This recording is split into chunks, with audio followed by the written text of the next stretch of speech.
back to Vizaural. This is the music podcast where we talk about songs that we found on Bandcamp, on SoundCloud, and that were sent in by submissioners, by musicians just like you. You can always find all of these tracks and download them for yourself at vizaural.music.blog, and always feel free to send us your music at vizauralmusic@gmail.com. As always, I'm Ryan.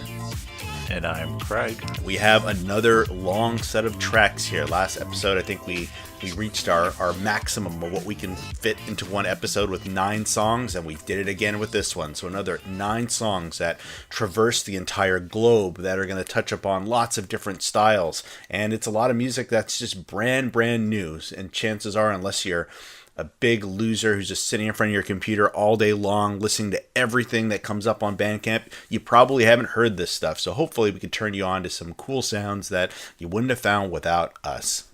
Yeah, let us be the losers for you. Yep, that's just going to be on my tombstone.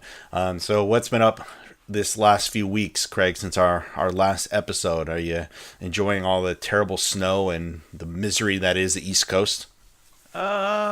It's weird here. The winters are weird here because we'll get a lot of snow. Like we'll get a storm comes through, drop like 10 inches of snow or whatever. It's like doesn't really faze anybody because it's like we're used to that. And then like 4 days later, we'll get like an inch of rain and then it'll all be gone. And so like if it's gonna be cold and everything, I'd like there to be snow on the ground because it looks better. Mm-hmm.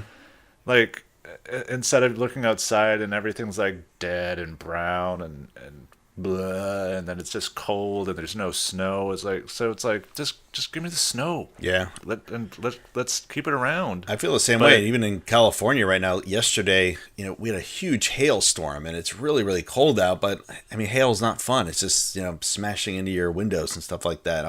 It sounds painful. I'd like to just have a nice blanket of snow. I could stay inside, but didn't get that. In fact, I went to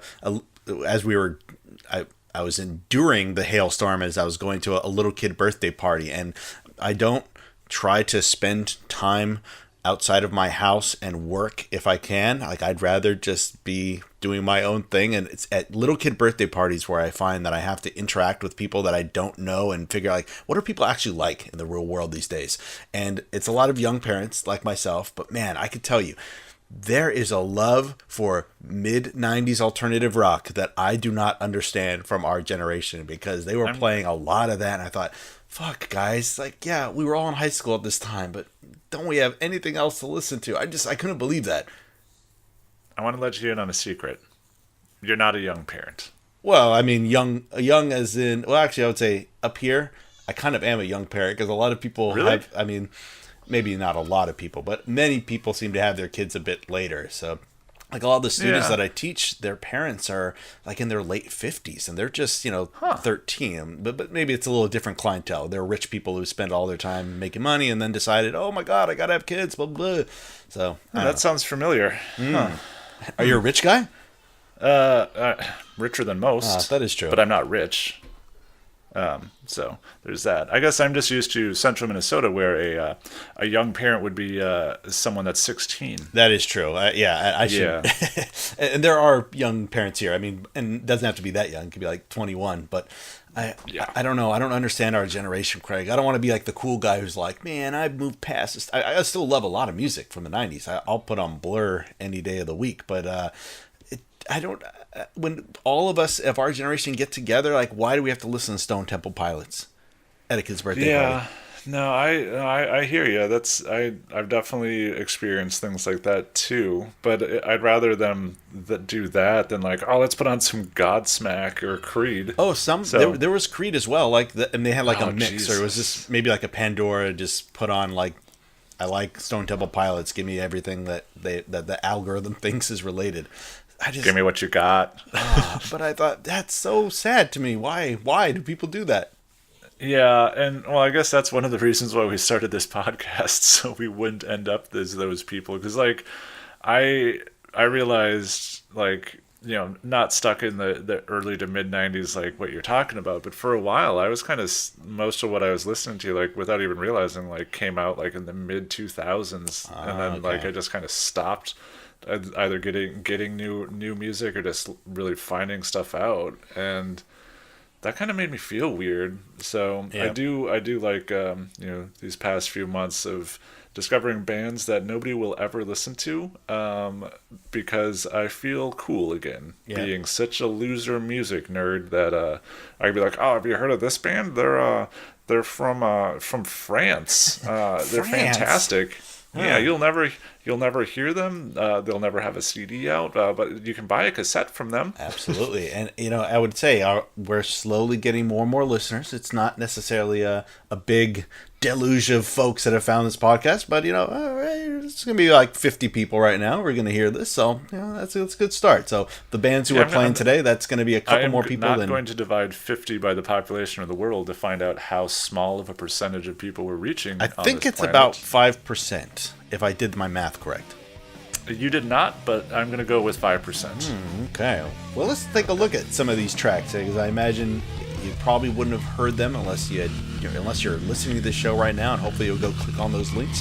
But let's take a look at our first one. This is by a band called Dirt Deflector with their song Road to Nowhere.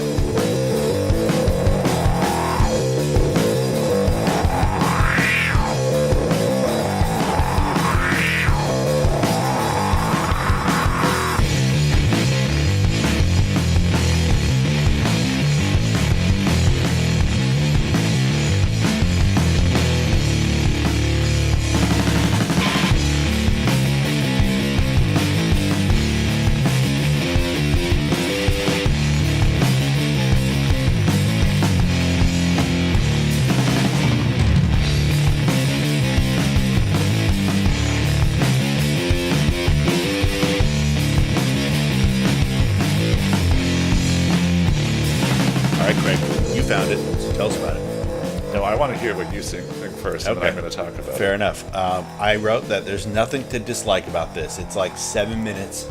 It's just fuzzy riff goodness. It actually sounds a lot, or in my mind, it sounds a lot like the band Fuzz, which was one of Ty Segal's bands.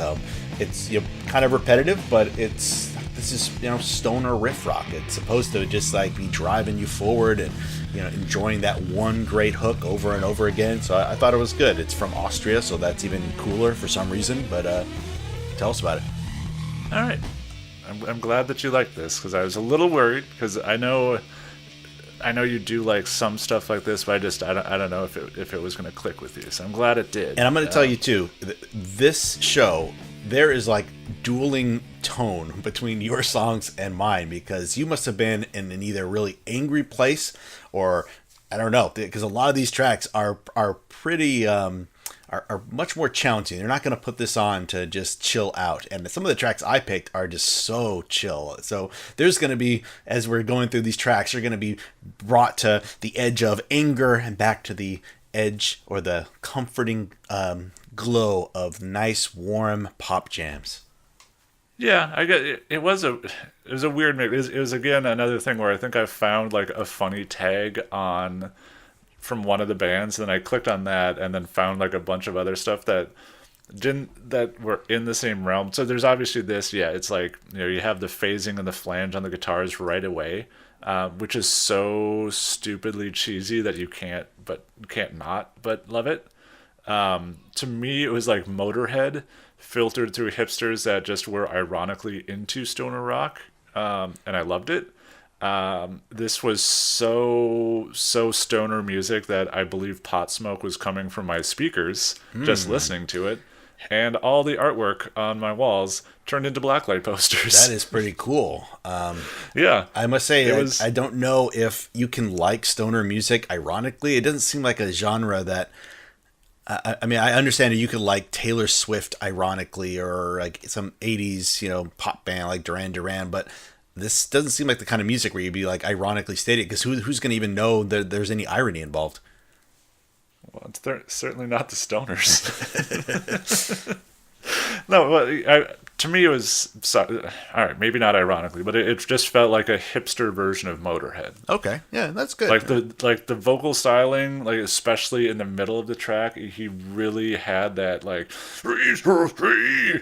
going, and it was just so good. And I just assumed, I just hope that every Austrian band out there sounds like this. They do. In fact, everyone in Austria just sounds like this. Oh, that's fantastic. It is. Yeah, It's wonderful band. I love this, and like all the tracks are just as good as this, and it's fantastic, and it warmed my little heart. But yeah, to go back a little bit on what you were saying, like I I will say, yeah, the tracks, they're not all like heavy and loud. Some of them are creepy and odd. Yeah, definitely. But they all seem angry. Yeah, on some level, I guess. Like I said, I was at work. I was annoyed with work, so I think I just clicked on like post hardcore initially just to see what was out there, and unfortunately, like a lot of the post hardcore was more just Sure. punk, like screamo type of stuff. I'm like, I don't want this. And then yeah, I think there's a tag that was funny and ironic to me, and I clicked on that, and then there's like a whole slew of bands that didn't really sound the same, but had a similar, I guess, emotional hook to it. Sure. And, And you and I think, also have a difference of opinion about when I'm happy, I kind of like to just listen to happy music. And you said it before on the show that you don't like very saccharine, happy songs. You're like, the music itself will bring you to happiness, or through sadness, it will get you there. But I disagree on that. Oh, see, like this track makes me happy. Like, I can imagine if I was at a house and people are just having a party or whatever, and someone put this on. I mean, it's a cool jam. I'd be down to be at that party, but this is not the feel-good music of the year kind of stuff. Well, no, it's not feel good, but it's great party music. Is it? Are you fucking kidding me? All right. Yeah. All right. Just slamming back beers with your bros, like listen to this. All right. Yeah, it'd be fantastic. I find that I kind of prefer a little more dancey pop music when I'm at a party, but Oh, this is. I'm not gonna say this isn't dancey, but it's like it's body swaying goodness. all right. Well, speaking of body swaying goodness, let's listen to our next track from a Texas band called the Rhine Experience with their song Frosting. My cake is softening. No sugar coating for the mind. And when you see me falling down, my frosting turns from white to brown.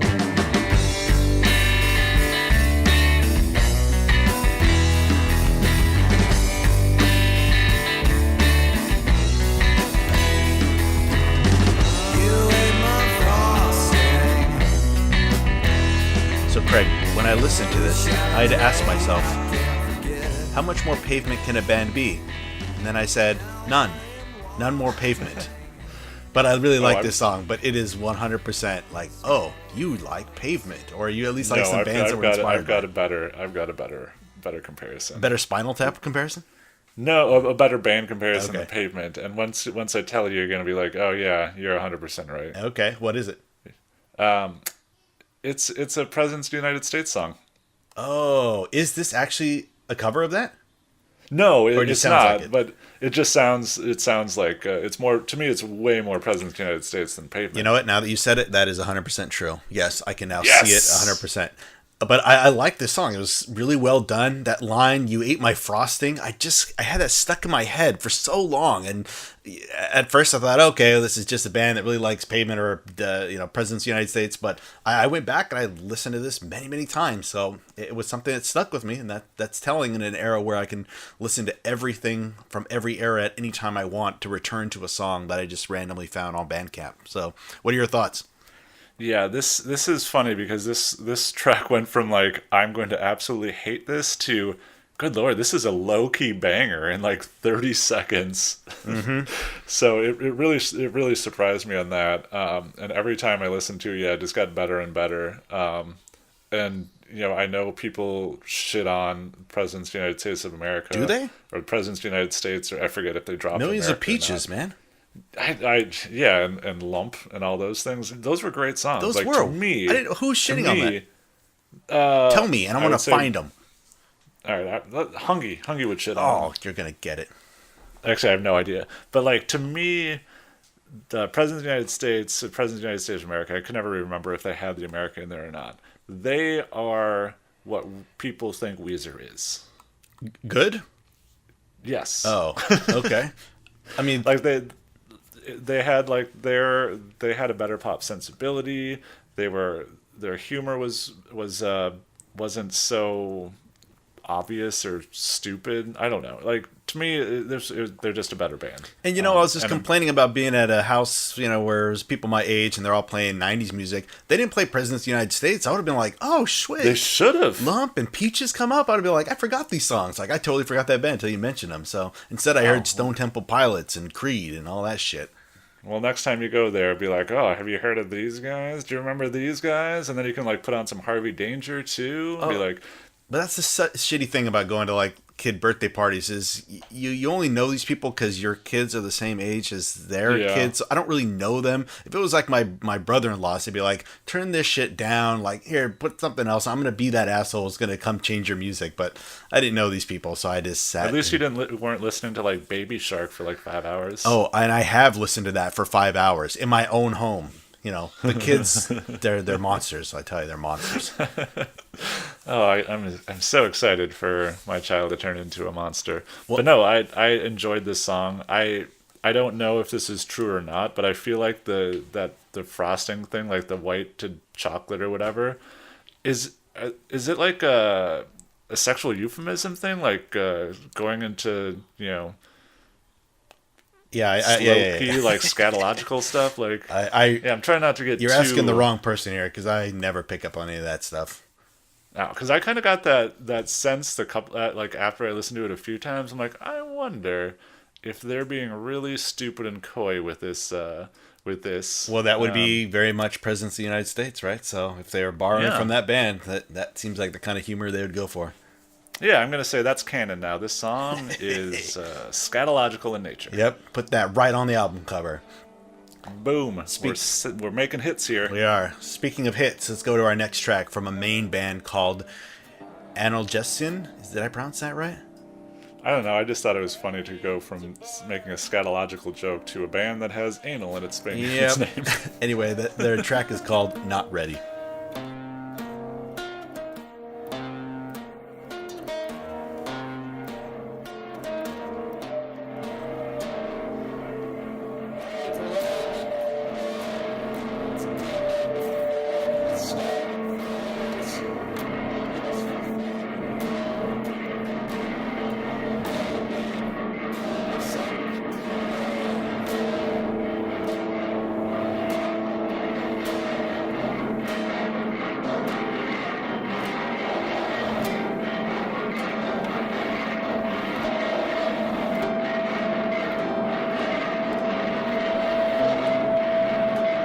Okay, I don't really like this, and I heard this morning as I was prepping for the show, and it really harshed my coffee buzz. I had a nice night's sleep. I have some really beautiful pop songs in my set here, and you brought this to me, and I don't like it. Well, that hurts. Yeah. So I don't know. To me, it felt like a modern day Jandek. Yeah, and I love Jandek, but maybe not today. I want to hear some dance music, and I don't know. See, I wasn't digging this. I thought, and it goes to the angry selection of songs you have, where I was like, all of these are just they're not gelling with my chill vibe right now. No, I'm sorry. Well, no, I'm not sorry at all. I don't know why I said that. I don't know. I thought it wasn't as discordant and purposely as bad as Jandek, so he has that going for him. Is Jandek still around? I think so.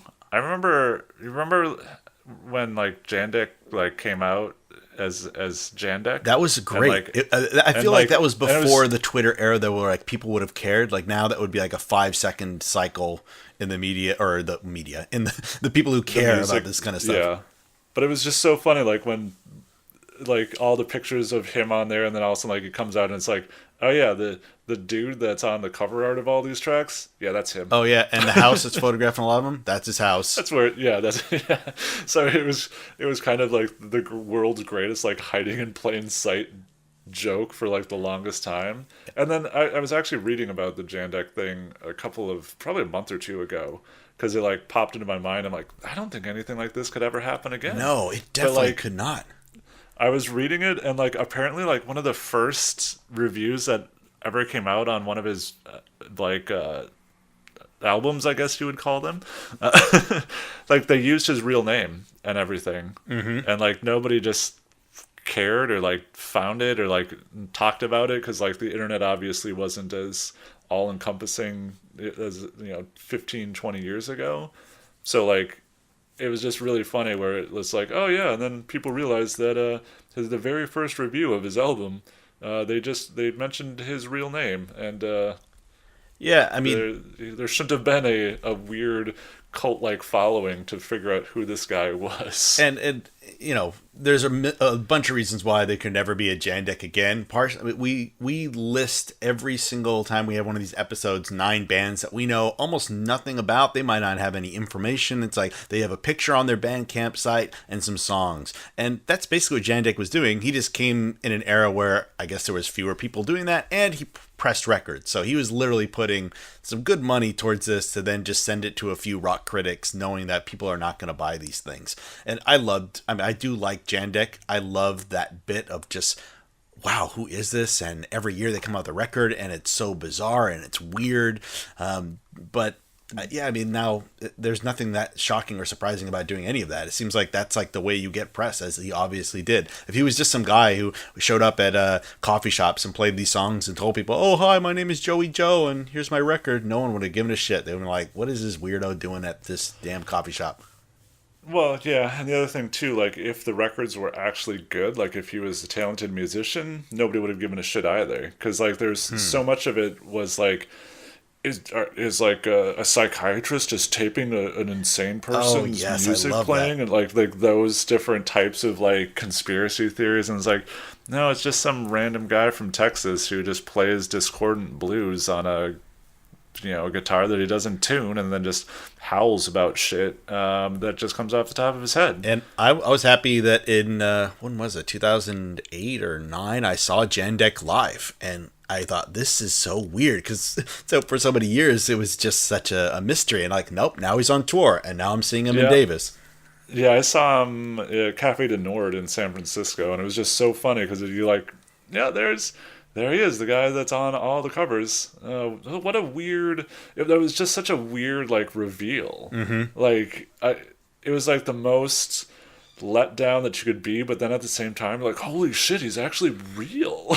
And I feel for him, too, where he probably just thought, I'd actually like to go on tour. And I mean, how many records had he put out by that point? Like 25? I mean, they're so expensive, too, and you can't find them on Spotify. Obviously, I have pirated MP3s of all of them, but I wish that there was actually some more reissue work done for maybe some of his quote-unquote better records. Did he actually have any quote-unquote good records? I mean, there are some that obviously the Jandek fan base thinks are standouts. They're all, if you don't know who Jandek is and you don't like weird outsider music, you're going to think they're all terrible.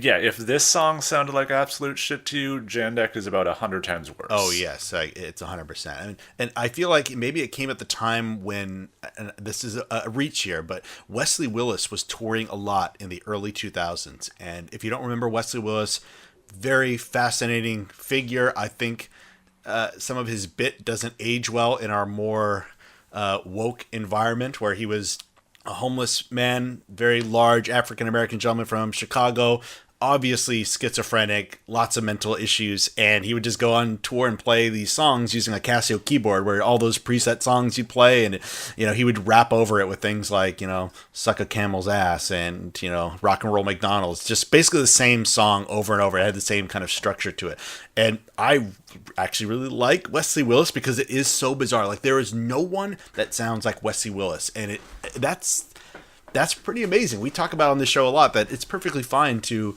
really like Pavement or Sun Kill Moon or whatever and try to make a record that sounds like that, but there is no one that sounds like Wesley Willis. And I wonder if the fact that he was touring around and actually selling out some pretty small venues but being able to make money, I wonder if Jandek saw that and thought, I could do that. Yeah, but this is the sad part with Wesley Willis. Was he actually making the money? Because it always felt like it was very exploitive with him. Like, because there's like, Daniel Johnston was a similar person. He not as I guess he was medicated at least for Parts of the time. Parts of the time, yeah. But like, I think like the music that Daniel Johnston was making was a little more poppy and like, it was kind of like if Brian Wilson didn't get better. Yeah.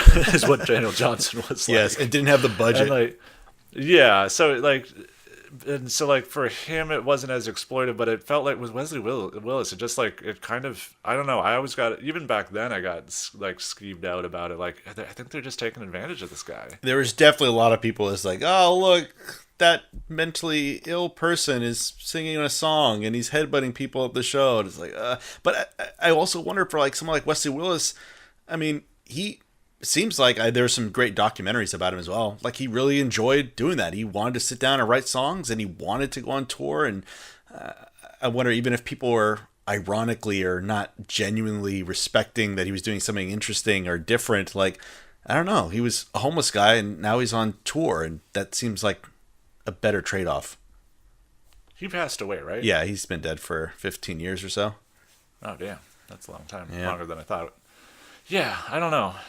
That's outsider music is weird because there is obviously a very real sense of like they're zoo animals in a way, even if they're completely quote unquote normal. 'Cause I don't think Jandek is a man with mental deficiencies or psychotic. I think he, from everything I've seen and like read about him, he's just kind of like a normal dude that just kind of digs the way that stuff sounds. Mm-hmm. And so he makes that type of music. Like it's very influenced by like the early blues recordings on, you know, where the pitch and every sound of stuff just doesn't translate well because like it's 100+ year old recordings that right.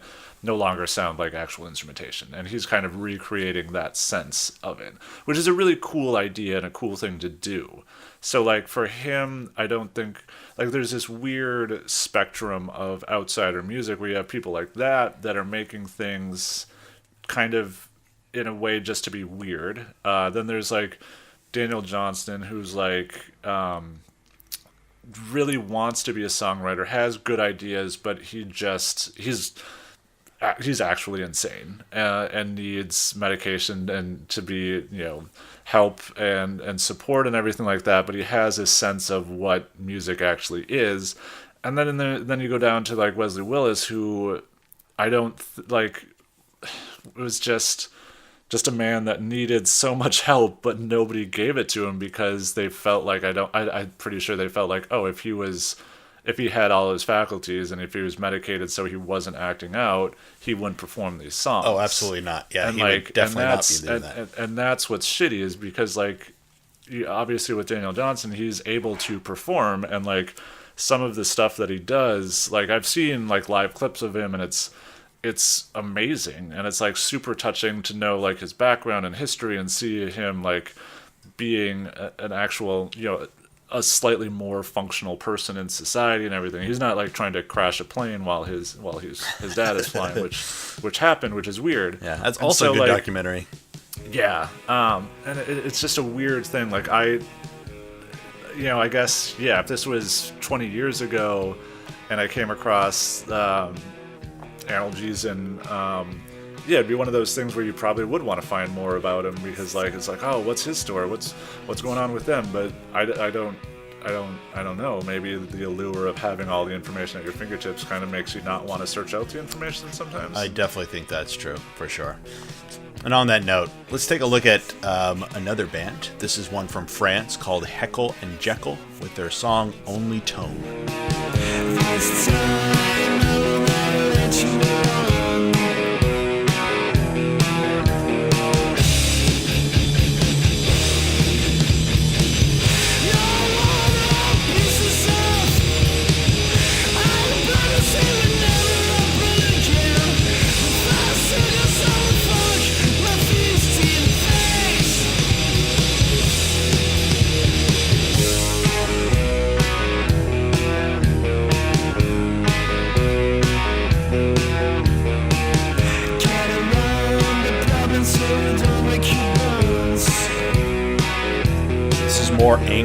Craig music this week. So tell us about this, Craig. Yeah. I don't know if this band is French. I know the label that it's on is French. I just say that I don't know if they're French because all the songs are in English and it doesn't sound like they have any. It's not like Air where they have like a heavy French accent when they're doing anything. It's definitely a throwback band. I don't know what year this would be thrown back to. Like maybe early to mid 2000s. Like it's one of those weird, modern, timeless, definitely a throwback retro band things. You know what I mean? Sure. And you know, Like- I thought even though this was an angry song, it's still very catchy. So of a lot of the angry tracks you picked this week, I liked this one a lot. I also appreciate that it's on Pogo Records, which is a record label that's been around for 25 years, which is pretty great for these little, you know, these little labels that are still popping out cassettes and CDs and records after all that time. That we've done little record label stuff here and there, and then, you know, after a few years, you've changed in your life and it kind of just sputters out. But to be able to commit yourself to that for 25 years, you got to give them some credit. Yeah, it's fantastic. Like going back to the music and everything like that, I dug the distorted vocals. I thought that was great. And then I really liked how every once in a while they would throw in like a sludge metal riff. Mm-hmm. Like just like this really heavy riff for like 3 or 4 bars, and then it's like kind of back to a faster, like kind of like hardcore pop song. Yeah. Popcore. Yeah, it was good. Which is great. I dug it. Yeah, this I was going to say, this is one of the ones that in my notes I said, if you don't like this, I'm going to reach through the internet and unplug your mic and do the rest of the show myself. So, do people do podcasts by themselves? That seems like it would be an odd format. Yeah, there's a philosophy podcast that I listen to that's just this guy talking about the history of philosophies and philosophers and everything. So it's like more that. just like a lecture than it is. Yeah, it comes across as just a lecture. Okay. Yeah. Well, fair enough. It's not really a conversation unless you can't really have a one-sided conversation. That's really more of a monologue than a Well, you could if you were Wesley Anyway. Willis. Oh, yeah. R.I.P. All right, well, let's take a look at a song that's definitely not like a lecture. This is another submission we received from Max Gowan with the song Millennium. Naked at night, when we lined up at the playground, everyone talking about all your old clothes and your split ends. Was I faking my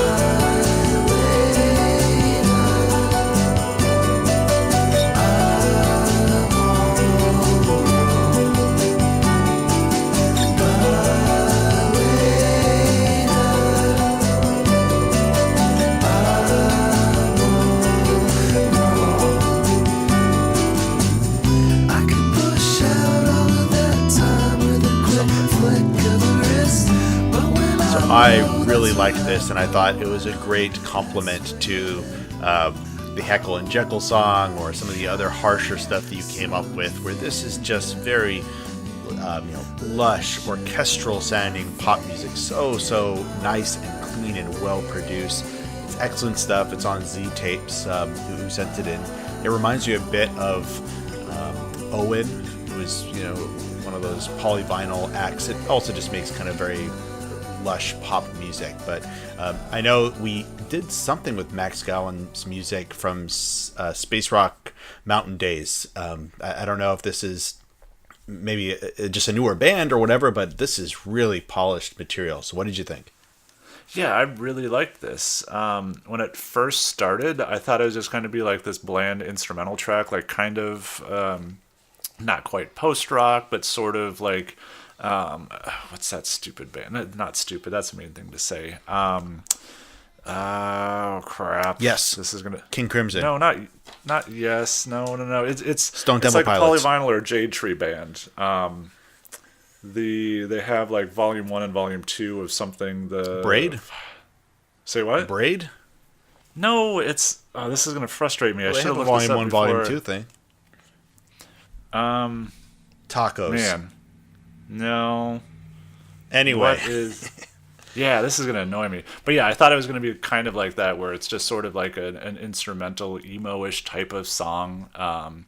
But American Football. The vocals kicked in. No, the vocals kicked in, and it was so good. Yeah, I'm glad they came in. Cap and Jazz. Really lovely ditty.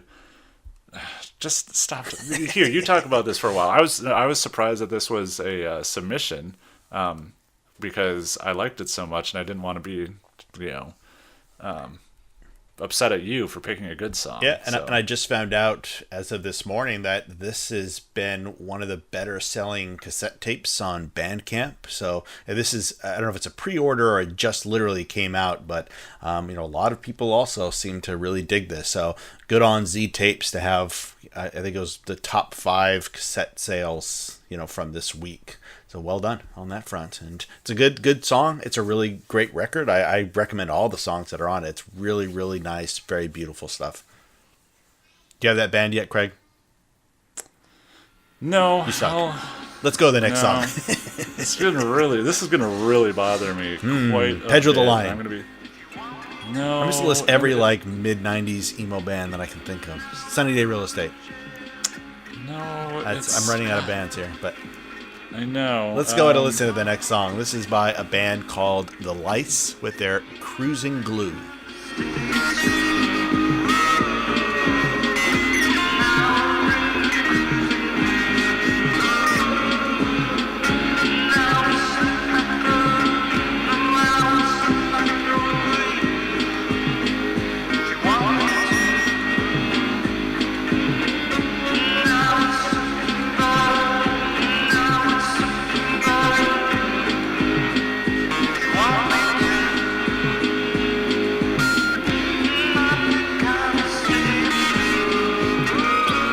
Greg picked this.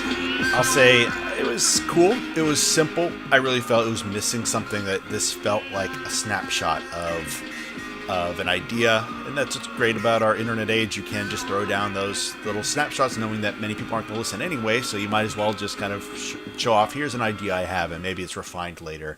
I did like the guitar twang on it, where it's really distorted and in that high frequency within the song. But so I thought that was cool. But it was a nice little piece from a California band. So why'd you pick it, Craig? Because it was good. No, I think. This is, again, another band that just happened to be tagged along with whatever random Bandcamp tag that I clicked on. One of their tags was Shitgaze, which I think describes this music perfectly, in a good way. I want to be in a Shitgaze band.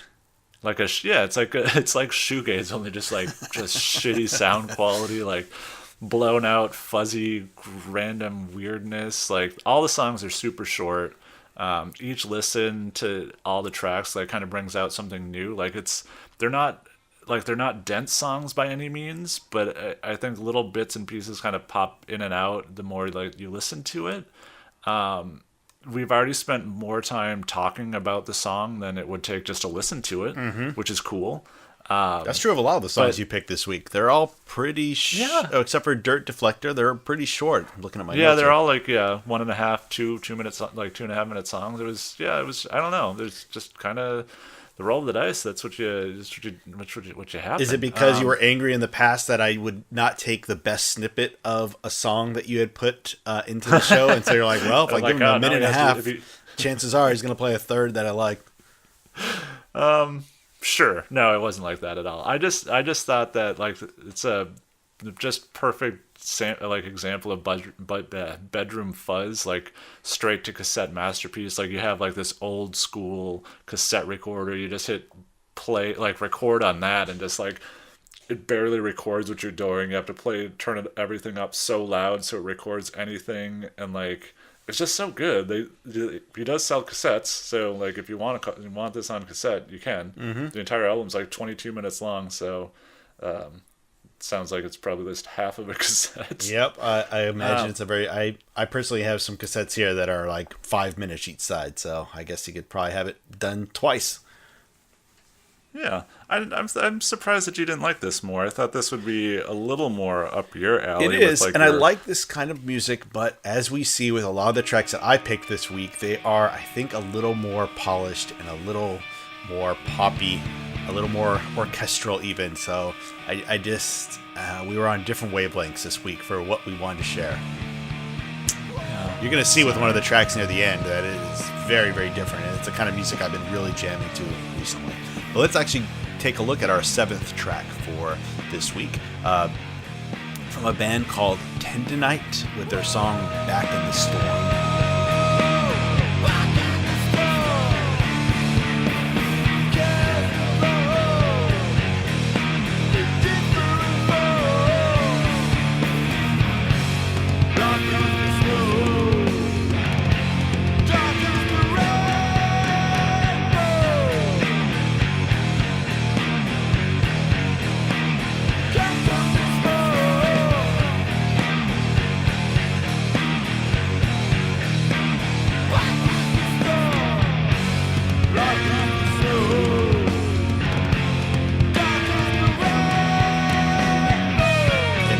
Another French band, or a French adjacent band. So tell us about this one, Craig, before I hit my notes. It's a French band, like you're saying. This was tagged as brutal pop, which again, spot on.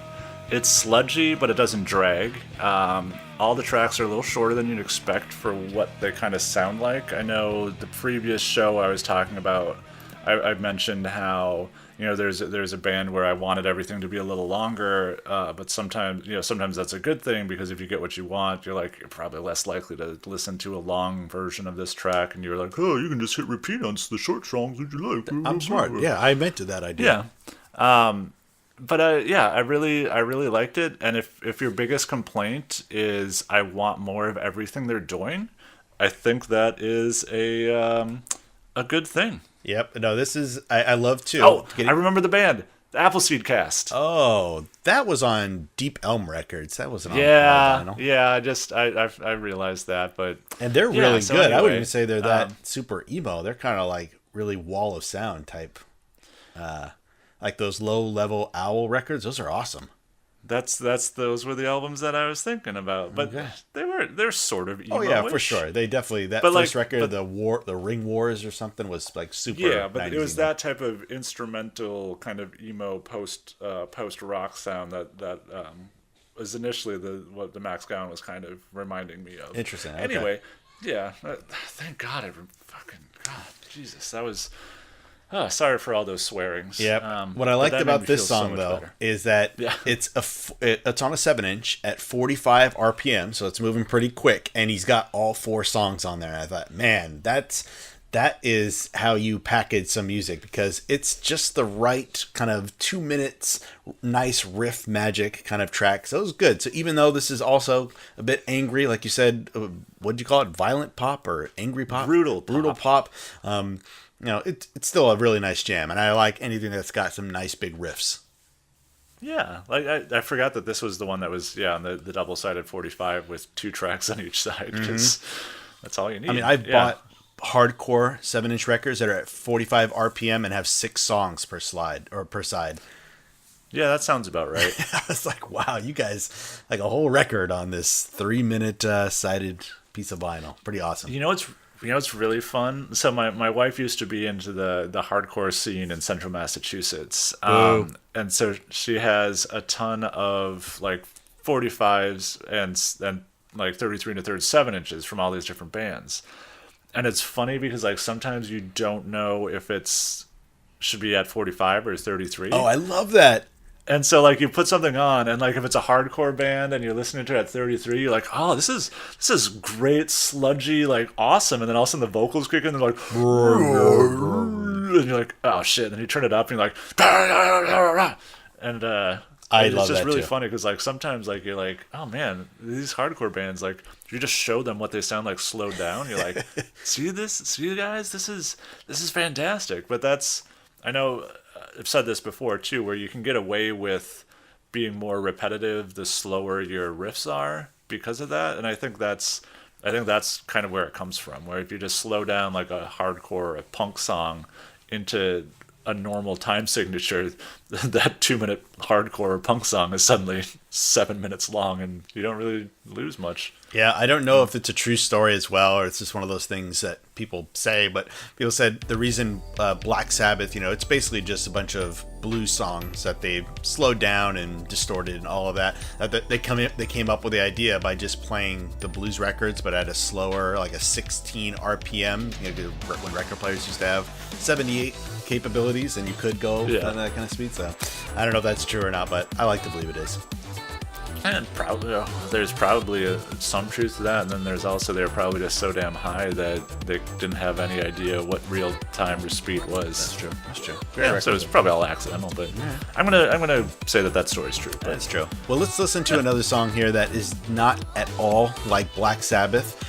This is from an act called Tanuki with their song Baby Baby and some Chinese characters.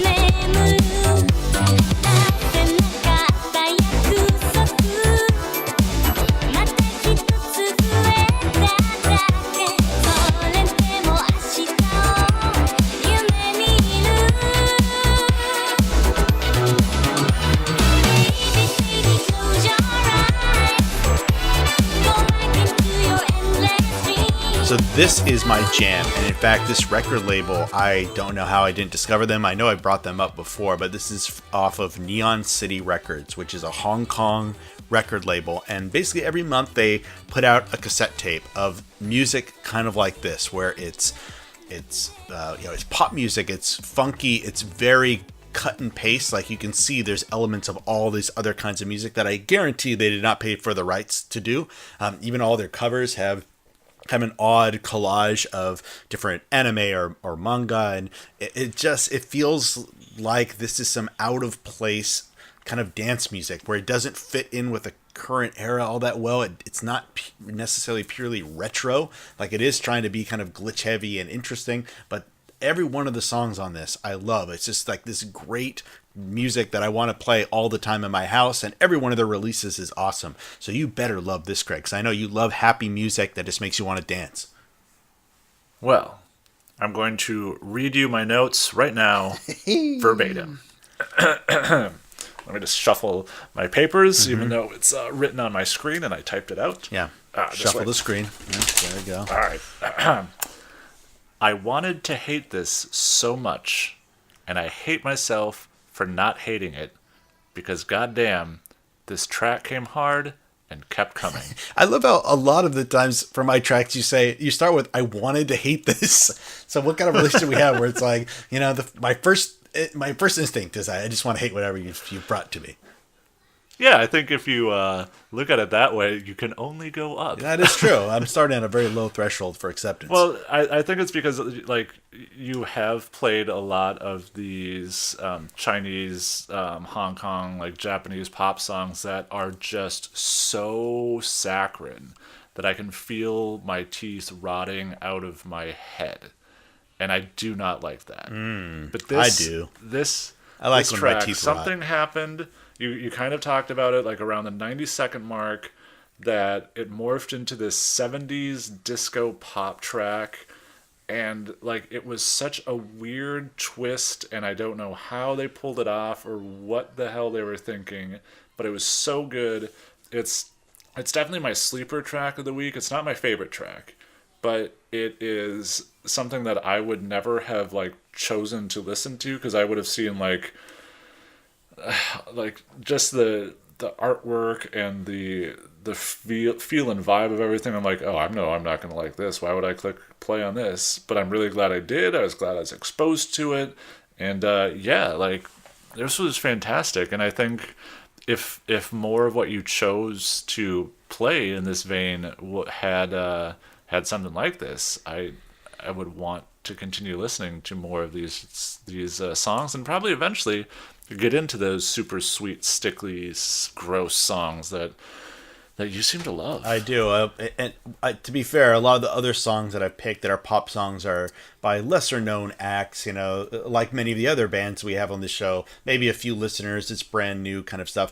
And this label, it seems, I wouldn't say huge, because they're putting out 200 cassette tapes, but they have a hardcore following. They seem to really be this is the label if you like this kind of music, because one of these goes on sale and in a day it's sold out. You go into Discogs, you want to buy one from 6 months ago, you better be willing to drop $100 on that bad boy. And I think you mentioned as well the aesthetic of it. They seem like this is the kind of retro music that if you're a 90s kid like us, when I mentioned before, going to a party and I have to hear Stone Temple Pilots and Creed, no, I want this is what I have a nostalgia for, is getting a VHS tape that some fan sub would dub like some anime before you could buy anime at like Barnes and Noble. We would have to send away to some super cool nerd who would basically just own the laser discs of these things that he'd have to spend like $100 for, and they would, before the digital age, they would have to put in English subtitles, and they send you the tape for free. And that's what I have nostalgia for, is like discovering things and finding like, oh, this pop music from the 90s that always would start all these anime off. Clearly this is capturing that same feeling, but every one of their acts are pretty professional. I mean, these are people at the top of their game when it comes to this kind of glitchy, poppy, I don't know, anime funk or whatever they want to call this kind of stuff. Yeah, they clearly know what they're doing. And like I said, I was listening to a lot of these tracks, a lot of your stuff last night while kind of drunk. So I want to blame the alcohol. But no, again, listen to it sober this morning. I'm like, Is this the kind of music your wife would like, since she was a hardcore kid in central Massachusetts? Is this now a little too saccharine for her as well? Because my kids like this kind of stuff. No, like a lot of her solo music stuff that she did was kind of a little more pop catchy. I mean, she was in, shoegaze bands, and then kind of like a post-hardcore thing in San Diego for a little while. But like her direct solo stuff, that's just her, is kind of more, I wouldn't say twee pop, but more in that vein. So I think that should be good. That'd be good. I like this. And if we're going to go back to the anime thing, I'm assuming you were 100% a dubs, not subs guy? At the time, and now I'm almost 100% dubs, not subs. Just because it's with all your kids and everything, it's hard to focus on the TV and read everything? Yes, and I find that I'm trying to get, like, my wife actually got into some anime recently.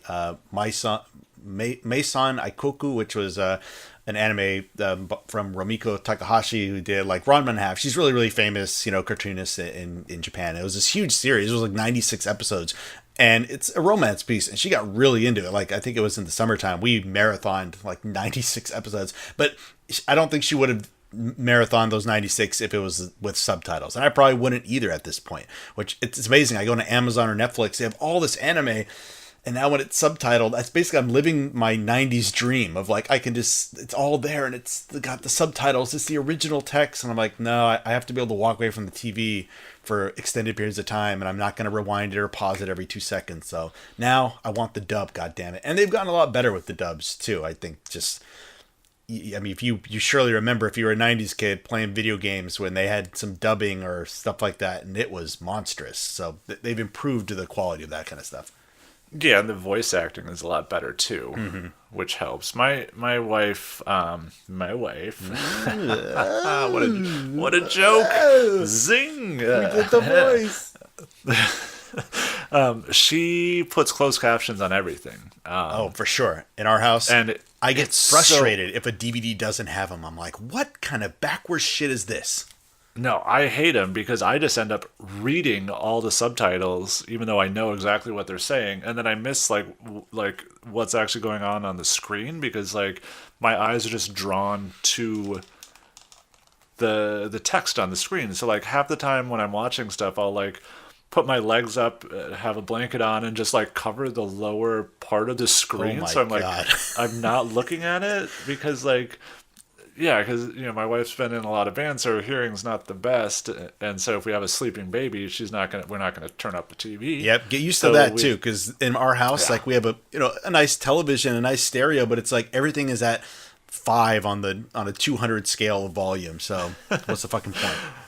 Yeah, it's just so frustrating. So like whenever I'm just watching something, like I immediately turn all the closed captions off, and I'm just like feel like so much better. I'm like, oh, my eyes can like see what's going on the screen now.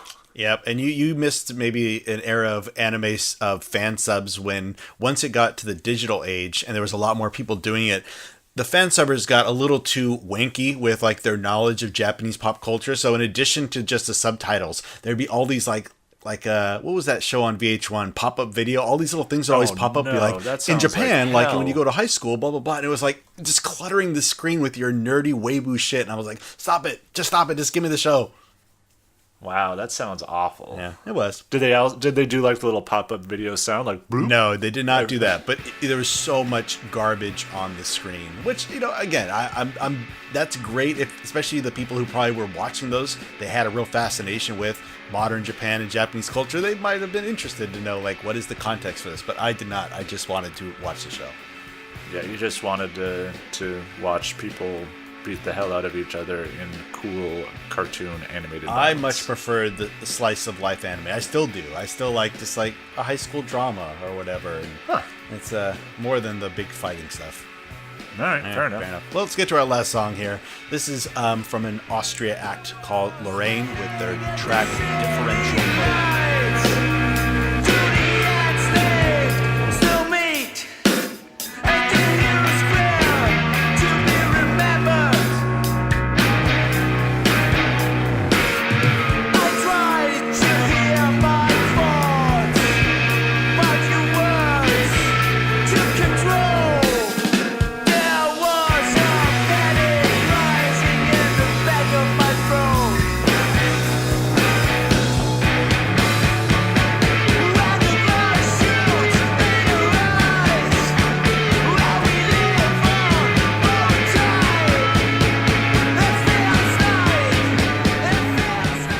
So I didn't know about putting this at the very end, but I think it kind of captures the Craig picks for the week, and this is probably the best of your picks. So tell us about this one here. Well, we also bookend the show with two Austrian bands. That is true.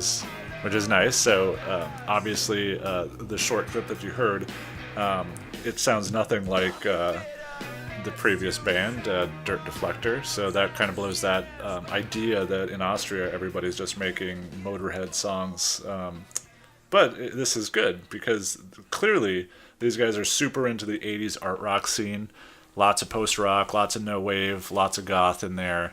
This track in particular, I think, is probably the most modern feeling track that they have on there. So like those influences that I was talking about come out a little more in some of the other tracks, but they're a little harder to take in, I think, even though I liked them all. But definitely the bones of this song, you can tell, late 70s, early 80s art house shit is their jam. So I like the fact that there's apparently some good, cool, interesting stuff coming from Austria, and it makes me feel somewhat sad that you said this was my best choice, but at least sort of vindicated in that I had a best choice for the You should take the compliments when you get them. Okay, I will. So what were you feeling on this little track? No, this is really good. I think you summed it up pretty well. It's capturing lots of little kind of post-hardcore, post-punk art stuff, and it sounds like a lot of bands that have done this, but it's really well recorded. It's got a great riff. I like this kind of band where the vocals are a bit cryptic, and I'm not quite sure what they're trying to say, but that fits in with the whole art aesthetic as well. It's a foreign group, which also makes it cool. It just sounds great, and I'll definitely want to check out more from this band. Oh yeah, I'd highly recommend it if you like this track. Like I said, the other stuff is a little more out there, and I think those tracks they wear their influences a little more on the sleeves. So okay. That's one of the reasons why I went kind of with this track, just because it felt a little more of them. A little more. I don't even know what word I'm trying to say anymore. Anyway, jamming. Yeah. Just keep on saying yeah. No, I'm glad that you really like this. It made me feel a little better, considering that you hated one of my favorite tracks of the week. So yeah, well, I mean, you harshed my buzz. Oof. So tell us, Craig, of all these buzz harshing tracks that you picked, which is the best in show? And hopefully it's one of mine, so that I turned your buzz from harsh to good. I don't. This week is probably the hardest because I like at least half the tracks I think are super good. Like Dirt Deflector might go the longest for replayability for me. The Rhine Experience was I don't know, something that just really caught me off guard, and I liked that a lot. But I know you're gonna hate me, but I think the Lice track might be my favorite. Like, mostly because I listened. Yeah, I listened to a lot more of the rest of the album too, and just because all the tracks are so short, I went with one of the quote unquote longer songs. So, a little over a minute is one of the longer ones on this one. But I just liked the feel, I liked the style, I liked everything that was going on with it. So it's definitely probably this more surprising best of that I've had. But the Rhine Experience was close. All right, that's good for them. Yeah. I would have to pick from either that Tanuki, which is a bigger group, or Max Gowan. And since Max Gowan was a submission, I'm going to go with that one. Oh, solid track. I see you sucking up to the submitters. That's right. Send me your free stuff. All right. Well, on that note, any last words, Craig, for our audience who has to go to visual.music.blog to find these tracks? Send us their music at visualmusic@gmail.com. Am I leaving anything out? Rate and review the podcast at iTunes. If you remember your login. Yeah, exactly. That's the hardest thing to do, man. Or just email us and say if you like it or not. I like that. Or follow us on Twitter. I don't think we've ever told people to really follow us on Twitter. Yeah. You know what? Most of the podcasts I listen to, they're just like bombarding me with like, sign up for our Patreon and go do this and go do that. And I'm like, shit, dude. If you guys are listening, thanks. Yeah, I mean, this is the end. This is like our 13th episode. I don't think we've ever explained what Vizaural is. That'll be for episode 14. Okay, well, yeah, we'll tease that. And by the time we record episode 14, we'll have forgotten. That is true. That we're going to tell you what Vizaural is. Anyway, I enjoy the rest of your week or the start of your week. Enjoy life. Keep on listening to great music. I don't know why I'm continuing to talk about random stuff like this. You say something quick. All right, peace out, folks. Whoa, you said peace. That's my thing.